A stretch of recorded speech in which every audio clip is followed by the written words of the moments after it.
Aloha, everybody, and last part we found our informant Jin, who unfortunately got a bomb strapped to his chest, and now we need to cut the wires and get him out of it. Now, we actually did get a little foreshadowing to this bomb puzzle on one of the walls. They actually showed all the colors and, showed that certain colors, when combined together, make another color. So we have 3 buttons: purple, orange, and green. If we want purple to be deactivated, we have to cut red and we have to cut blue, because red plus blue makes purple. However, I cut it in the wrong order, so now the timer went from 5 minutes to like 10 seconds. So at that point, you better know the solution real quick and you better cut it really— oh, that's wrong, no!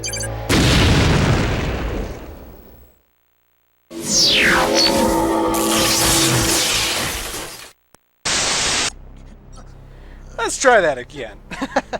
So obviously, red plus blue makes purple, red plus yellow makes orange, and yellow plus blue makes green, so cut carefully.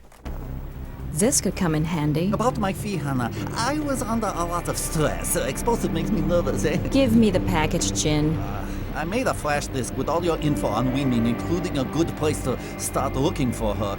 I locked it in the control panel near the neon sign before that jerk laid into me. And the key? With the jerk.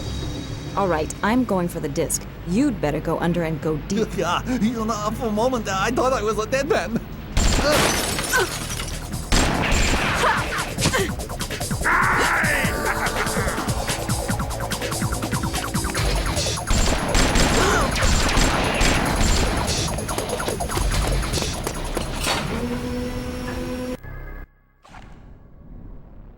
Where you going, you big drip?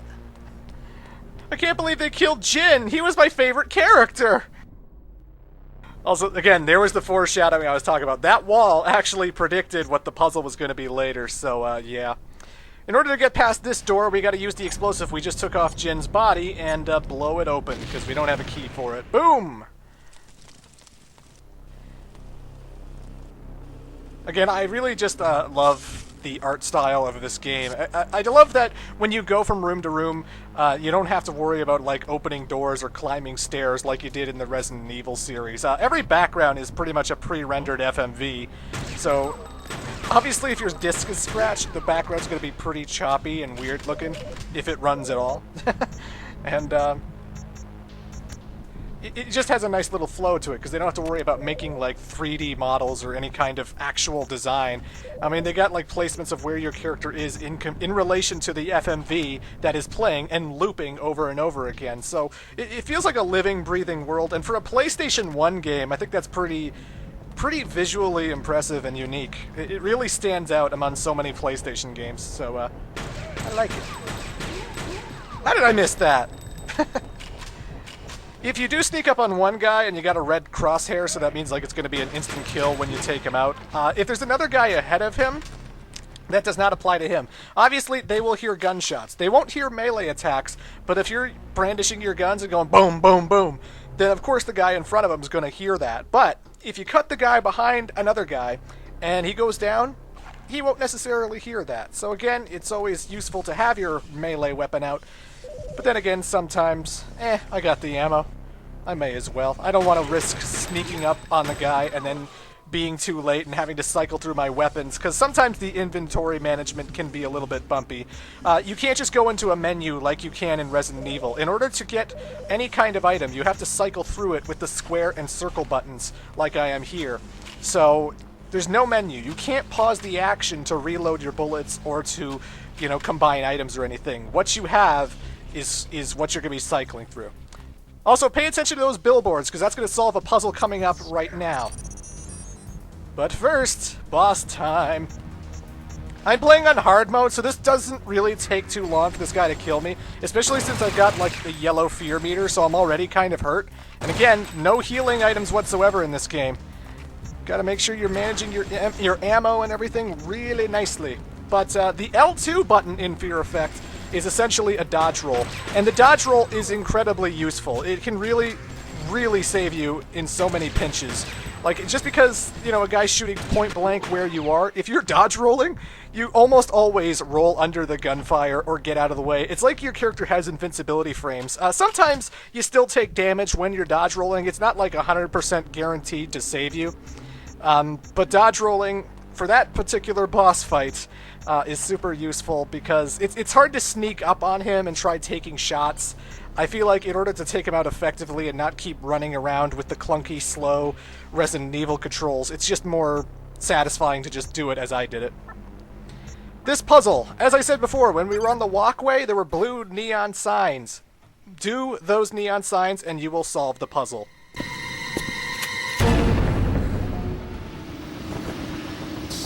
Come on, Hana, hurry it up.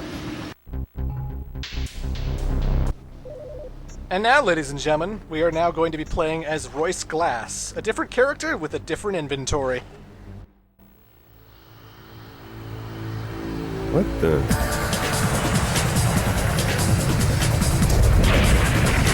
Oh, shit!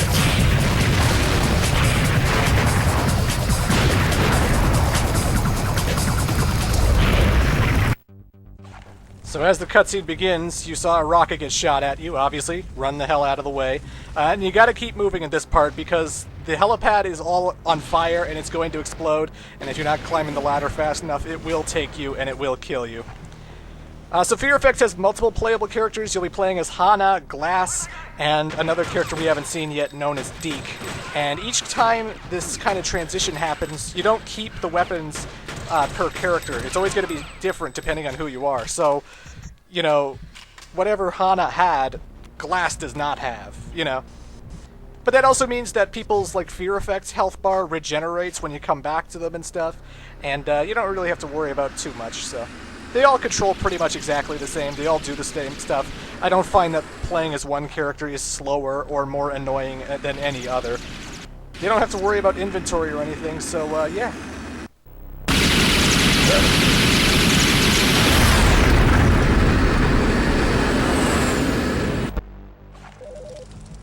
By the way, when I didn't go on the helipad as he was shooting bullets on the roof, that would have killed you in one hit.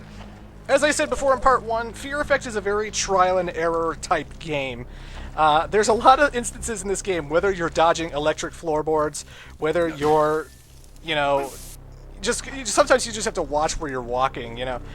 It can be very easy to kill yourself, and if you're not saving the game, well, then you're going to have to restart everything that you lost through progress, you know.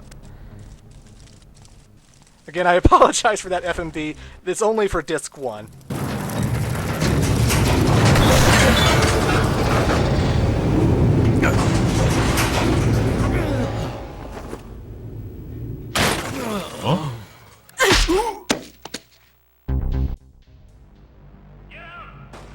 So this part could be awkward. You lost all your guns because the guy took them away from you, but he drops the knife, and so you have to use the knife in order to kill him and get his assault rifle.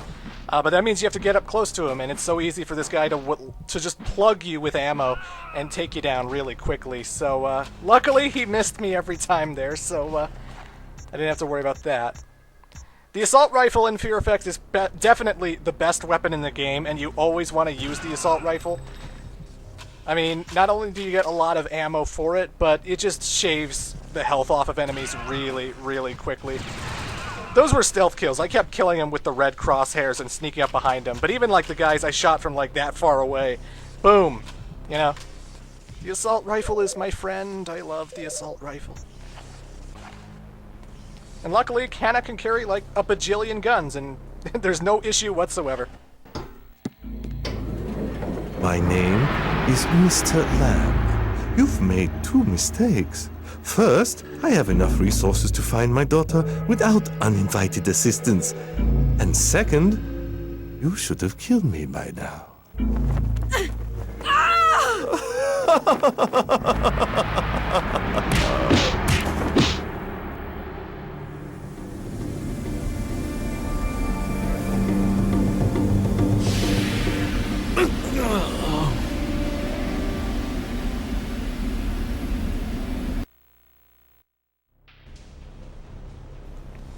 It wouldn't be a video game without ridiculous architecture. Here we have a sort of timing puzzle. You know, again, the FMV pre-rendered background loops, so it's always going to repeat what it's doing over and over and over again. So you pay attention to what the pipes are glowing, and then you have to pretty much dodge them the second time it happens. Like once you see how they're burning in order. You just gotta be careful. The red pipes won't kill you in one hit, but they will kill you in like 2 or 3 on hard mode, so you gotta be a little bit careful about where you're running around. Just keep running, keep running, keep running. Oh! If I really wanted to be careful, I could have went to the right and dodged it as well, so... With the chopper battle, when it starts shooting a whale of gunfire at you, eventually it comes up to all of these flags, and it sucks up the flags, and then you get a crosshairs that indicates that you can shoot them down. So, of course, when he comes up to the flags, shoot them, they will go into the turbine, and I can't shoot that flag that's still there. I actually have to go across the screen to shoot this pile of flags, because for some reason, I guess the other one doesn't count. I don't know.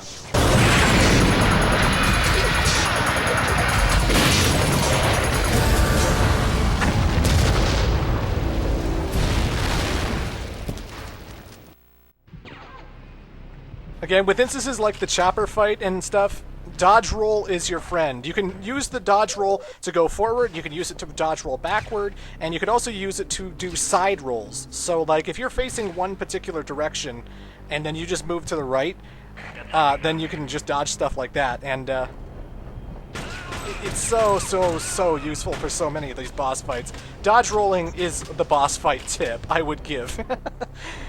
I mean... Sometimes you're still going to get hit in certain areas of attack, but it's all about making quick little movements to particular spots. Oh yeah, I want the assault rifle. And it's wise to kill this guy over here and get the assault rifle first, because the next room Glass is going into, the one Hannah blew up, there's a lot of guards in there, and... I don't care how trained you are with the double pistols, it will take a long time to kill all those guards, and that's why having an assault rifle here is pretty much necessary. Again, the problem with having pre-rendered graphics and camera angles is that you can't really see them coming, so they just keep on coming, you know? I mean, the good news is you can reload your gun by, like, highlighting it in the menu and then pushing triangle. So this game does have an easy reload feature, even when you're not out of ammo.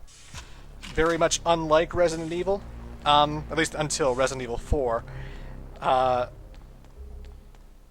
So that's always useful. Like, if you feel like the more enemies are coming, if you've gotten a break, if you've just killed a whole bunch of people and there's a little bit of a dead silence, then you may as well take advantage of that and reload. Not having ammo leaves you so many open chances for enemies to shoot you and kill you, and that's never good. Also, I'm not sure, but I think crouching when you shoot makes it a little bit more precise.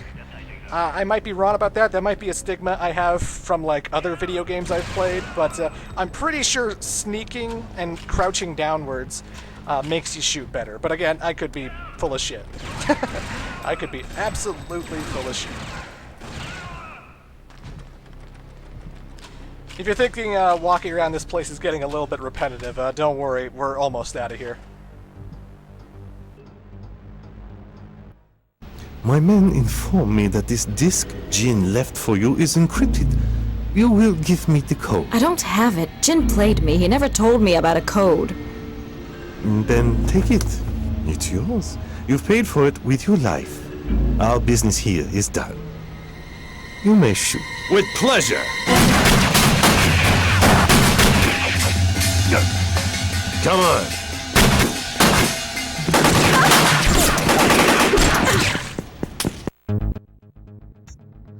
Okay, we got another chopper fight. Hannah can go to the left and shoot at the chopper from here, and she won't get hit. But eventually, the guards that are shooting at Glass and you are also going to start shooting at you, and you sort of get these little tells, like these little bullet droplets at the ground first to warn you that bullets are going to start hitting the wall. But again, side dodge rolling, picking up the ammo, not wasting shots, you can take this thing out.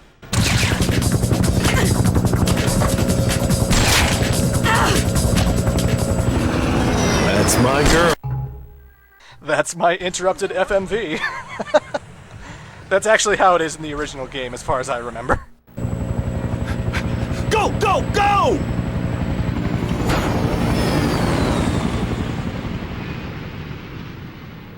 Alright, ladies and gentlemen, we're going to get more deep into the plot and understand what these mercenary characters are all about. and as well as see some new enemy types when we enter part 3.